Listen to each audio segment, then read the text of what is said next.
From Hollywood, it's time now for Edmund O'Brien as... Johnny Dollar. Jack Barton, Johnny. Take this down. Policy number 245-7809. Got that? Yeah, got it. Los Angeles, California. Amount $1,150,000 straight life. Beneficiary, Mrs. Mabel Trandem. Insurer, her husband, Mr. Harold Trandem. Right, sold down. Now, what's the problem? Officially, there's none. As you know, the company can't take any preventive action. But we certainly aren't very happy to learn that there has been an attempt on Mr. Trandem's life.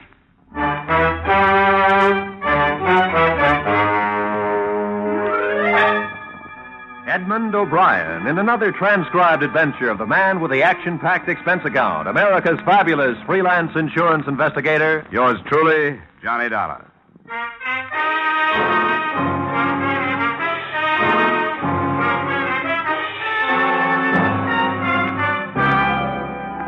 Expense account submitted by Special Investigator Johnny Dollar to Home Office, Clayson Mutual Assurance Company, Hartford, Connecticut. Attention, Jack Barton. The following is an accounting, unofficial but very payable, of my expenditures during investigation, also unofficial, of the Harold Trandem matter. Expense account item 1, $250.67, transportation and incidentals, Hartford to Los Angeles, into the 2-acre Bel Air estate of the prominent coupon clipper, Mr. Harold Trandem. I presented my identification to the pert little maid who answered the door, was ushered through a portrait gallery and 2 living rooms to the terrace. Mr. Trandem was bent over his morning paper, sipping grapefruit juice. He looked up at me with the same scowl I'd seen on the front pages of newspapers. Very early. Why did the servants let you in here? May I sit down? Certainly not. I don't even know you. Yes, here's my card. Insurance investigation.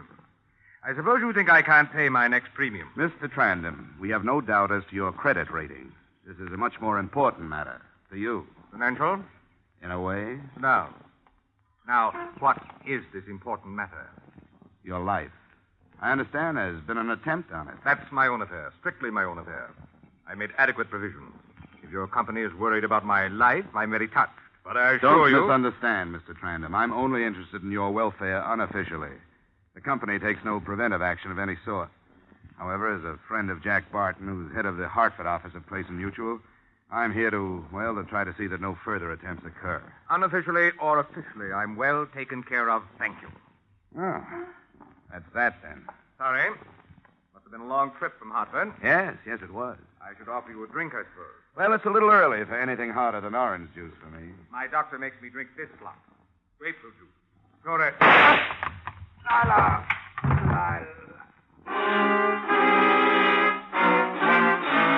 Slumped over the table and slid to the floor, still holding his chest. An army of servants rushed out and tried to look like they knew something. I was obviously the major suspect, and they vied with each other in their attempts to blame me. But nobody bothered to call 1 a hospital and 2 a policeman. Finally, one big guy, obviously a bodyguard, scooted everybody but me off the terrace and sat me down. He's dead. You didn't do it, did you? No. I didn't think so.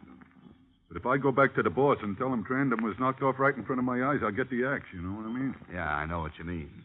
No, I'm prepared to exchange information with you. Well, that's mighty generous. I'll see you later. No. Please, don't go. Law. Didn't you see nothing at all? Nothing I can go back and say, Mr. Halmer, I had my eyes open? Well, if it means your job. Yeah, it does. Believe me, it does. I saw a wisp of blue smoke over there, that clump of bushes across the lawn. And a man, he run away. No man, just smoke. The shadow of a man. Just smoke. The gleam of the gun. A thin wisp of blue smoke. This is all? Look, you can make up the rest as you go along. Now, if you'll excuse me, I got a phone call to make. I think the police ought to know about this.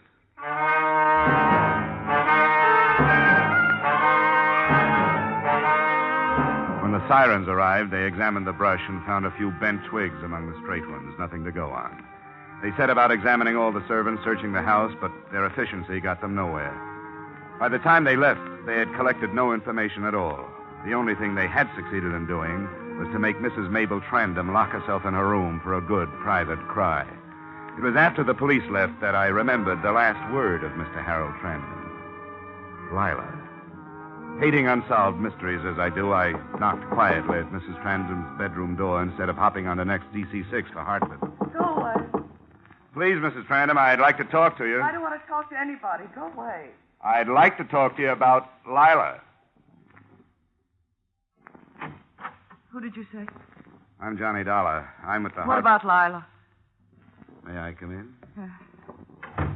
Thanks. Tell me what about Lila. Well, that's just what I was about to ask you. You're one of the detectives, aren't you? No, I'm an insurance investigator. Sit down. What did you hear about her? The last word your husband said was Lila. Yes, it would be. That's all he talked about. Breakfast, lunch, and dinner. Oh, I got a steady diet of her, all right.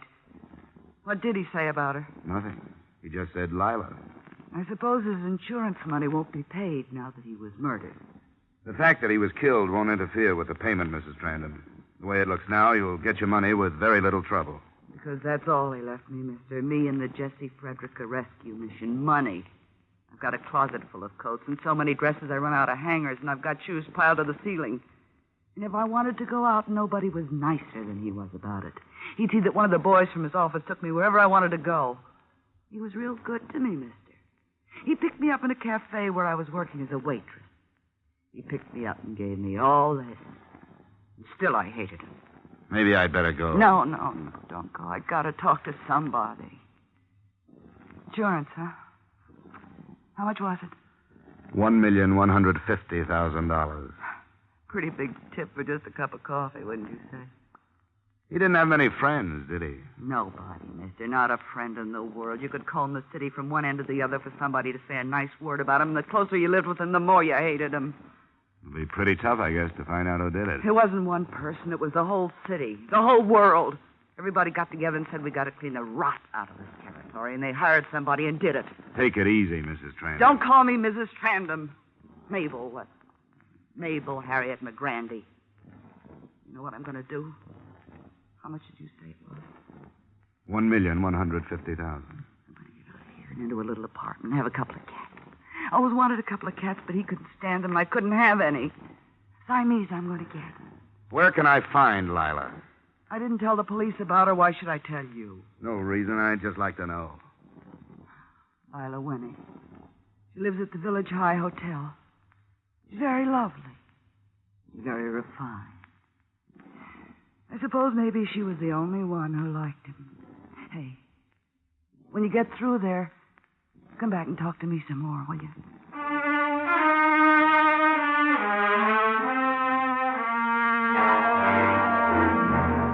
Expense account item 2, taxi fare to the Village High Hotel in North Hollywood. 4 tanned kids dashed in and out of a sprinkler's path. I walked to the last apartment to the right and knocked. I knocked again. I knocked a third time and tried the door. It was locked. I looked in the window. Through the lace curtains, I could see the body of a girl. Her head lolled crazily to one side, and there was a small red dot on her temple. The police investigated. The bullet hole was the quick work of a .38. There were letters in the bureau drawer, letters to Harold Trandem. The sergeant who found them grabbed the nearest chair, propped his feet up on a stool, and settled down for a long day's reading. Hey, listen to this. How I die to have you put your arms around me again. Darling, you must know how much I miss you. You must know how much I love you.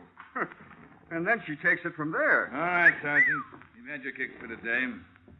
Dolly, you seem to be just about everywhere these days. Mabel Trandem gave me her address. She tell you anything? I gathered that Lila was the other woman in this mess. Only one left out of the 3. I think maybe we'd better pick Mabel up. She didn't have time to do it, Lieutenant. I was with her right up to 20 minutes ago. Would you swear to that in the courtroom? Yeah, I'd have to. In that case, let's look around. Thorough search, Sergeant. Room by room. Right, Somebody Lieutenant. hasn't heard. I'll get it. Hello? No, she isn't right now. Who's calling, please?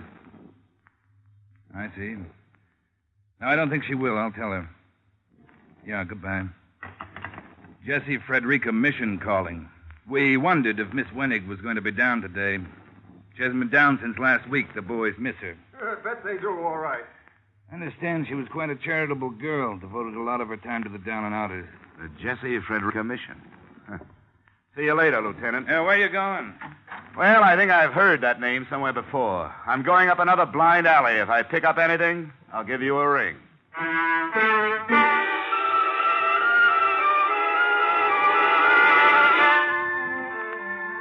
Expense account item 3, $4.90. Transportation Bel Air to the Jesse Frederica Rescue Mission on Main Street. Now that the mystery was doubled, I thought it wise to follow up every enterprise the two late lovers had in common. The driver let me out in front of a store with the Jesse Frederica Mission, everyone welcome, painted on the window in gold. I walked into the place past little groups of sullen men sipping their coffee from tin cups. There was a room labeled, Wait in Here. An abrupt young man, nattily dressed, motioned me into an inner office and closed the door behind me. I was all alone, except for the smiling old lady at the desk. Your name, please? Johnny Dollar, I'm here on business. Certainly. Since you've had a bath. Well, this morning You do look pretty clean. I think our young men have a tendency to stay clean much more than, say, 30 years ago. Don't you? Oh, definitely. But I'm not here for a bath. Oh, sorry, but it's required. Any dependents? Not as yet. Good. Have you tried to get a job of any kind? The United States Employment Service? A private agency? I've got a job. Oh. Well, then, I'm sorry. I'm an insurance investigator. Oh, you're a graduate. Well, we've had so many come back and thank us. How long since you've been here? A long time. Are you Mrs. Frederica? Miss Frederica. Oh, yes. Well, Miss Frederica. Do you know Miss Lila Wenig? Why, certainly. She's on our board of directors. A wonderful girl. Uh-huh. Did Mr. Harold Trandem also serve on your board of directors? Why, yes, he does. They're very good friends. Yes, I know. I've got bad news, Miss Frederica. They're dead. They were killed. Oh, that's terrible.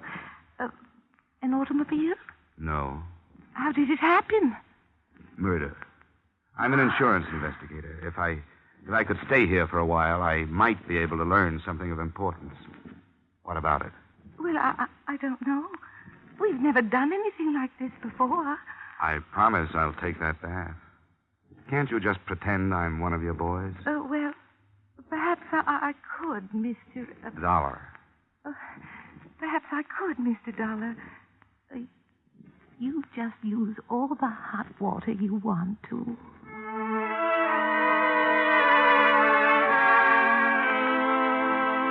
I found myself in the midst of a lot of confused men. Men made even more helpless by belief in their own failure. I hung around the rest of the day listening to their stories. Toward evening, I found myself reliving an imaginative experience with a little white-haired, stubble-chinned guy who had forgotten I was even around. U.S. Kedison started going up in the morning. I watched it. I never took my eyes off that tape. It was climbing like a bird straight to heaven. Well, I'm telling you, I couldn't breathe. I was so excited, and I turned to Thomas Lamont. He was as close to me as you are, you know. I turned and said, "Looks pretty good, huh, Tom?" And he smiled and said, "Yes, Ben, we're going to be all right." Yeah.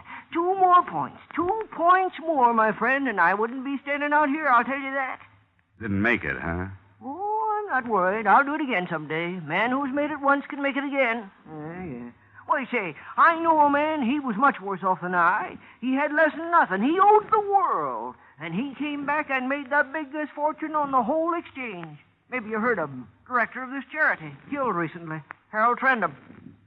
You knew him? Knew him? Well, we were as close as twins. Yeah. He gave me lots of tips on the market. Nice guy, huh? He was very nice. He was a very nice man.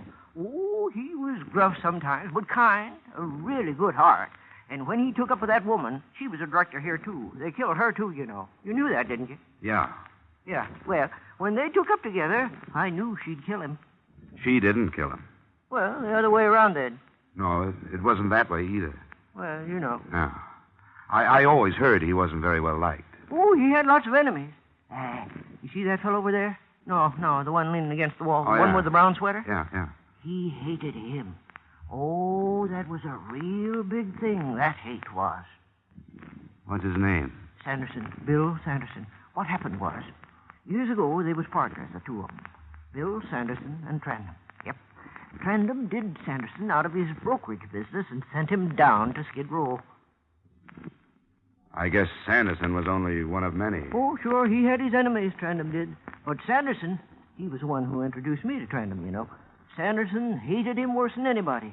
Hated that woman of his, too. Lila, whatever her name was. Well, that's interesting, Ben. Oh, it's nothing. Why, I got stories that would make your hair curl. I'll tell them to you over a drink sometime, huh?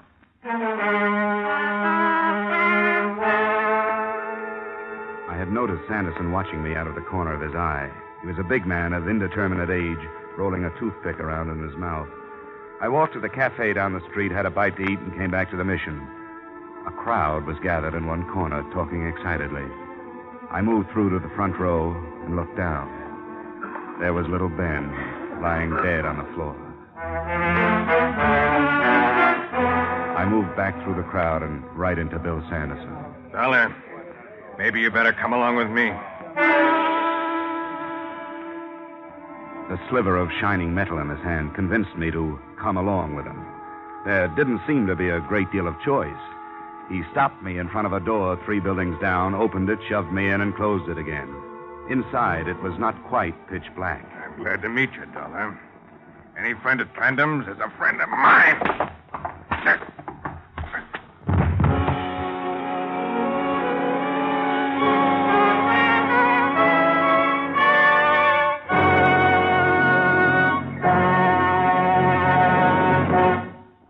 We will return to the second act of yours truly, Johnny Dollar, in just a moment. The radio audience has the chance to be a part of a quiz show. They can enjoy laughing along with the nation's top comedians, too. But Dr. Christian is the only dramatic show on the air which is actually written by the radio audience. Each Wednesday evening, over many of these same CBS stations, you hear Gene Hersholt as kindly, gentle Dr. Christian tell a story which has been sent in by a CBS listener. Here's your chance not only to enjoy a radio show, but be an actual part of that program by writing it yourself. Be listening each Wednesday evening when CBS presents Dr. Christian. And now, with our star, Edmund O'Brien, we return to the second act of yours truly, Johnny Dollar.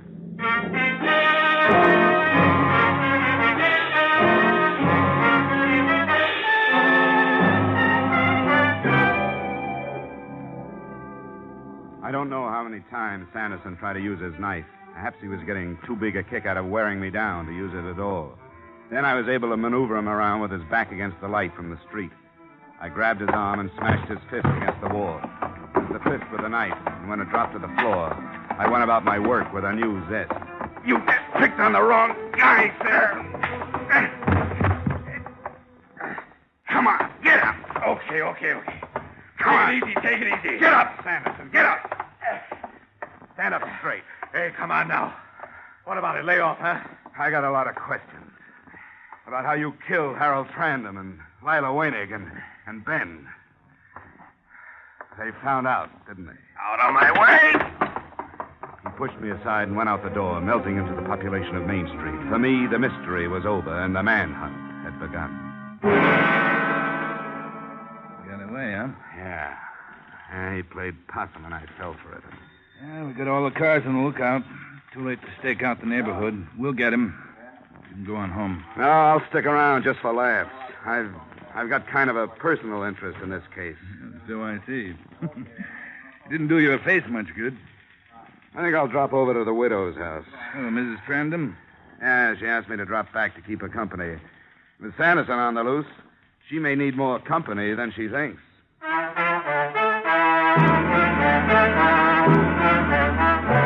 Expense account item 6, $4.50, police headquarters to the Bel Air mansion of the late Mr. Trandem. As the cab pulled away, I noticed a familiar hulk standing on the stoop. It was the big bodyguard, and he ran toward me as if he'd just seen an old friend. Oh, mister, I'm so glad to see you again. You just don't know. Hadn't you better report back to the office? There are liable to be plenty more bodies to guard. I was fired. Oh, no kidding. He wouldn't even give me a chance to explain. Mr. Halmer, I said, mistakes happen. What happened to me could have happened to anybody. I really had my eyes open. I seen a big guy with a .38 revolver over 100 yards away, and he run for cover. I chased him all over the plantation and finally caught him. Look here. I even brought him a piece of the suit the guy wore. Recognizing a .38 from over 100 yards away didn't do your story much good. You know, I thought about that later. Uh-huh. And that guy whose suit I tore is threatening to sue me. You made a good try. Say, you don't know where I could maybe get another bodyguarding job, huh? Have you tried plumbing? Bodyguarding is the only job I know. I'm skilled. I'll tell you what. Hang around with me for a while. What's the fee? Oh, no fee. You can use the experience. I'm sorry. I have my price. A man with your pride doesn't need a job. So long. Oh, now, wait. You caught me desperate. 10 a day. I'll put it on the swindle sheet. What was your name? Max. Okay, Max. Get your foot out of that flower bed and come on.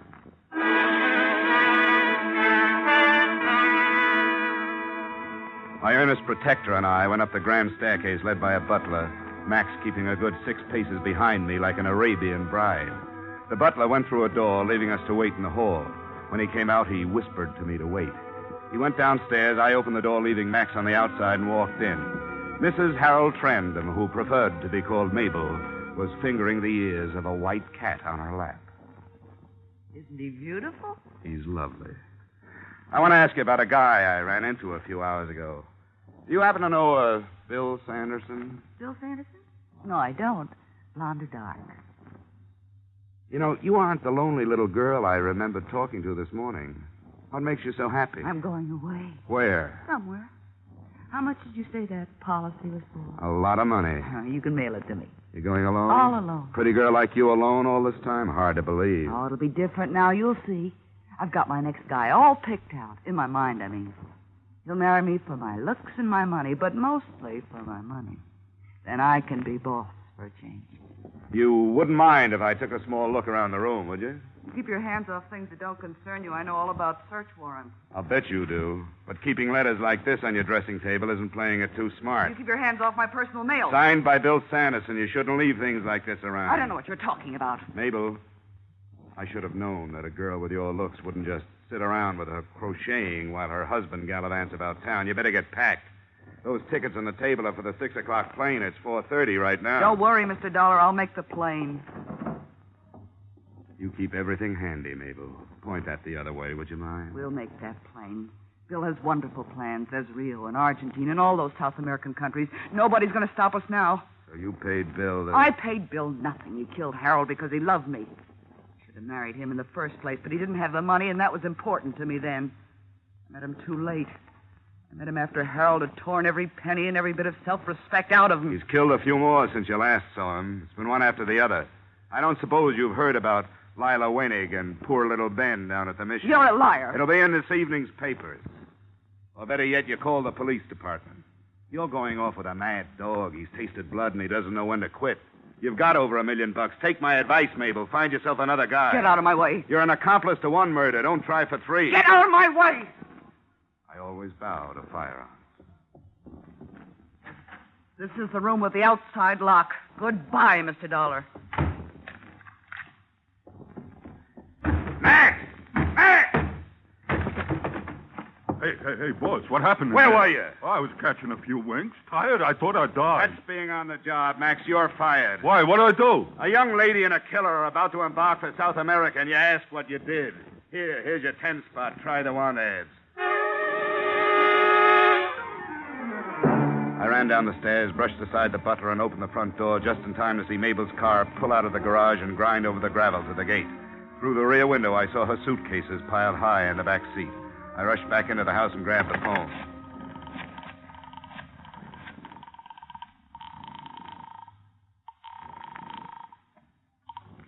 Vincelli, homicide. Johnny Dollar, Lieutenant. Listen, Mabel Trandem just left here in a big hurry. She had airplane tickets for Rio. The plane leaves at 6. She's picking up Bill Sanderson first, somewhere. Don't tell me she's in on her husband's death. Very much so. She knows I saw the ticket, so she may try another means of transportation. Better cover all the exits. Good work, Dollar. I'll get right on it. Say, Lieutenant, there are too many cab fares listed on my expense account. You haven't got a car you can spare. Sure thing. I'll send 109 right over.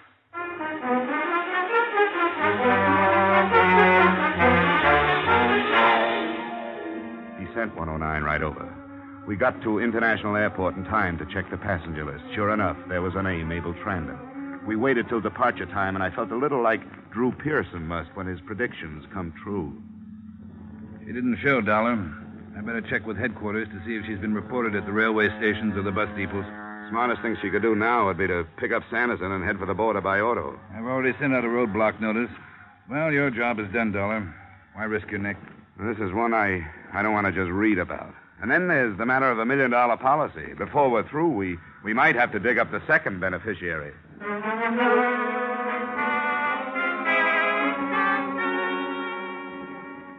Lieutenant Vincelli checked with headquarters. They had not shown at any departure points. The roadblock had been set up on the coast route just out of Capistrano, where 101 and its alternate meet, the only highway south. Everybody was giving a 3-time killer just the sort of attention he deserved. It was getting dark. The lieutenant and I sat in his car watching the roadblock. Okay, go ahead. Now, this could be for nothing. Maybe they've decided to stay home. No, that's not for Mabel. She's pretty restless, likes to keep moving. I think they'll make a try for the border tonight. Hey, look up there. Somebody's pulling on a line. Yeah, he's turning off onto the shoulder. He's going to try to crash the block.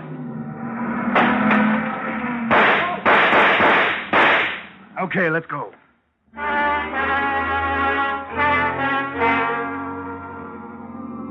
We weren't even sure it was Sanderson and Mabel. Might have been a couple of rum smugglers for all we knew. Whoever it was paid no attention to our siren, but we pulled closer, hugging the curves by using the whole road. See if you can use that rifle, Dollar. Right.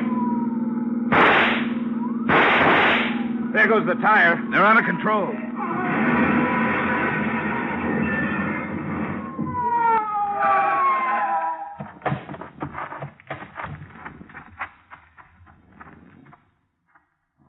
Is that the car? Yeah, that's it. Let's try to get this door open. No use, Lieutenant. Look inside. Yeah. Yeah, I better get on the radio.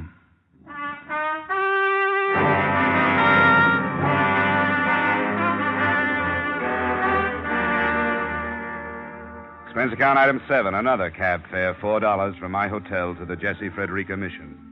It was a week later. The old lady nodded me to a chair, and I sat down. Well, Mr. Dollar, it's good to see you again. Won't you sit here? I think this seat will be more comfortable. Thank you. I've just come to say goodbye, Miss Frederica. I wish you all the luck in the world, and I've got something for you. A contribution? I think you'd better sit down first. Miss Frederica, I wish I could have the pleasure of giving checks like these to people like you more often. And don't try to count the zeros. 1,150,000. Oh, Mr. Dollar. It's from a guy named Harold Trandem. It's his way of giving back about 5% of what he should never have taken. I can't believe it. How did it happen? He named the Jesse Frederica Rescue Mission as a second beneficiary, and the first beneficiary is dead. Please excuse me, Mr. Dollar. I think I'm going to cry.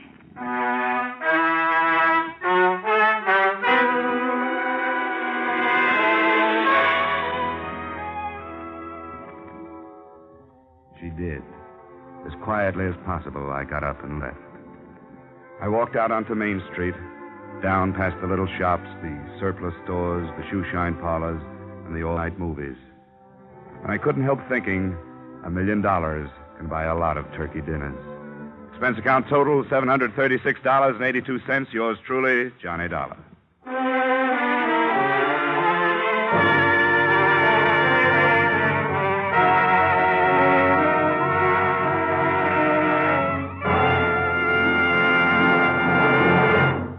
Yours truly, Johnny Dollar, stars Edmund O'Brien in the title role and is written by Gil Dowd and David Ellis with music composed and conducted by Leith Stevens.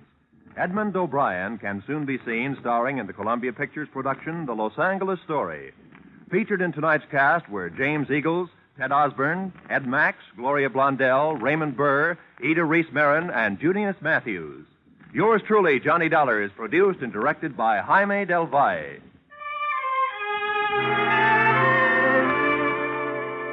Join us again next week when, from Hollywood, Edmund O'Brien returns in another transcribed adventure of Yours truly, Johnny Dollar.